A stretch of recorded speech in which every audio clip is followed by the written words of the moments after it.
Physically, a human being cannot survive without water for more than a certain period of time. Everyone should be drinking a certain amount of water daily to be as healthy as possible.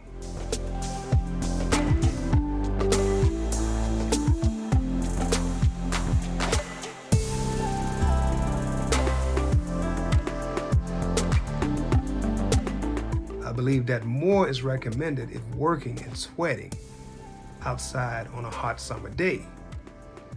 Even though we have desires and thirsts for water, according to study, it is recommended that we should not wait until we're thirsty to drink water. We should drink the recommended amount of water, even when we are not thirsty. If we do not drink water for a certain period of time, we will thirst for it. If we do not eat food for a certain period of time, we will hunger for it. These are some of the basic physical, natural desires or appetite of the body to satisfy the needs of the body. When we hunger and thirst for food or water, we normally seek and search for it to be filled and satisfied by it. Our soul and spirit can hunger and thirst for the need and fulfillment of spiritual food and drink and righteousness as well. In Matthew chapter 5 and 6 concerning that, Jesus said, "Blessed are those who hunger and thirst for righteousness, for they shall be filled." In John chapter 6, verse 35, Jesus said, "I am the bread of life. He who comes to me shall never hunger. He who believes in me shall never thirst."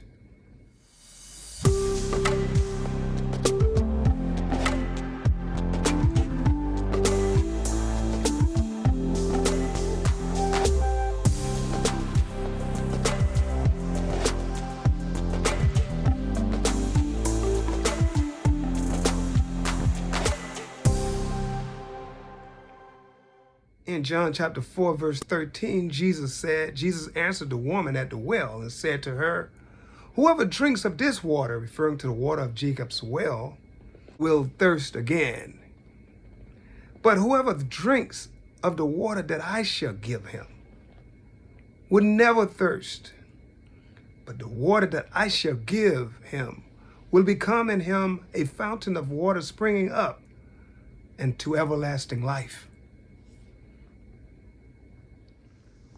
1 Peter chapter 2, verses 2 through 3 says, "To those who was in the Lord, as newborn babies, desire the pure milk of the word, that you may grow thereby, if indeed you have tasted that the Lord is gracious."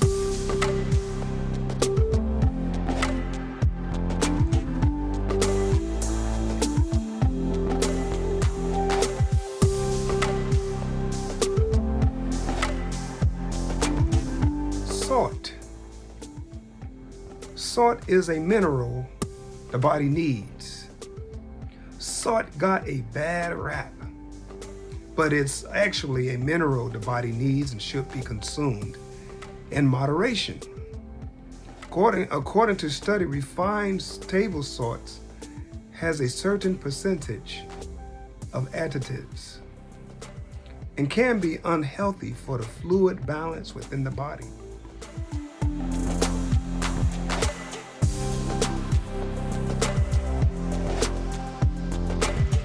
Natural unrefined sea salts and Himalayan salts, according to study, is healthier. Even the natural unrefined salts should be consumed in moderation. Too much salt or too little of any salts can be harmful to the health, in my opinion. How much salt should be consumed daily? According to an online study, the American Heart Association recommends no more than 2,300 milligrams a day and moving toward an ideal limit of no more than 1,500 milligrams per day for most adults.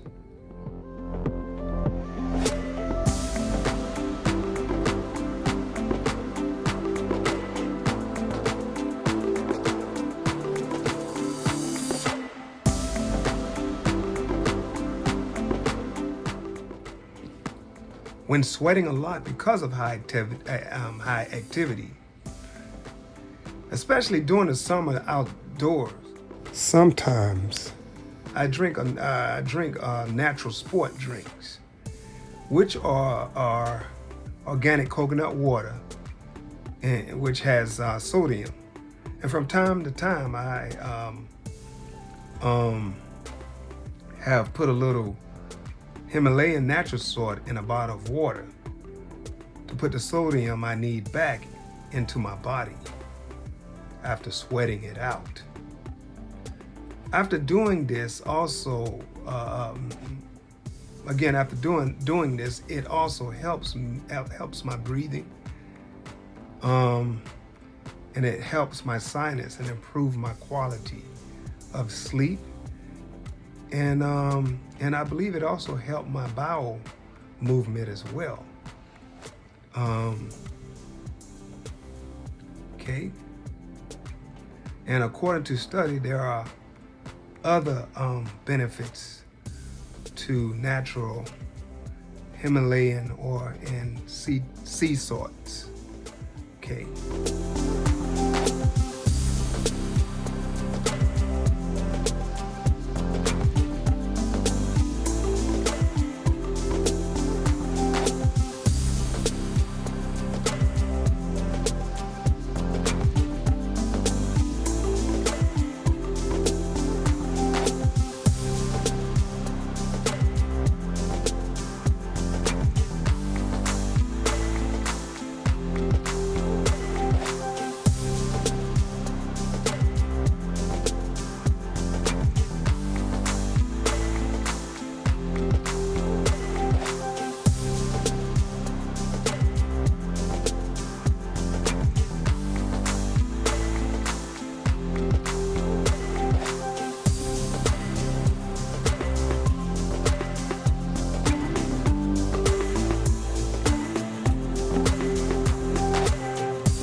Salts are used to flavor and preserve foods as well.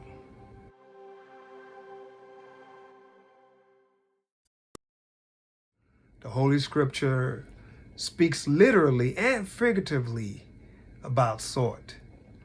The children of Israel in Moses' day was commanded to season their grain offering with salt and offer all their offerings with salt.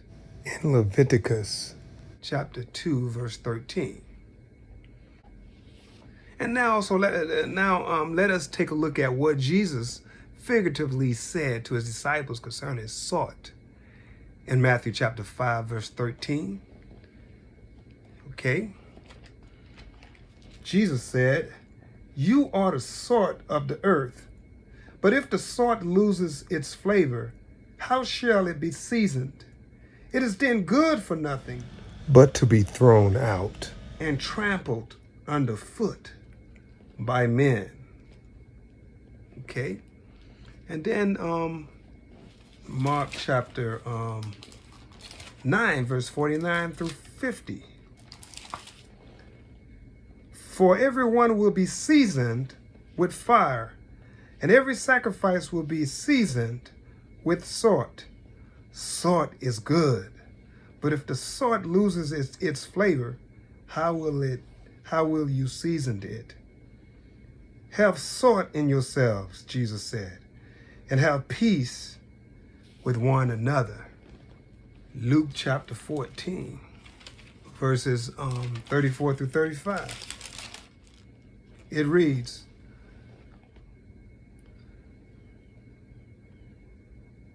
salt is good, but if the salt has lost its flavor, how shall it be seasoned? It is neither fit for the land nor for the dunghill, but men throw it out. He who has ears to hear, let him hear. Last of all, Colossians chapter 4, verse 6 figuratively says, let your speech always be with grace, seasoned with salt, that you may know how you ought to answer each one.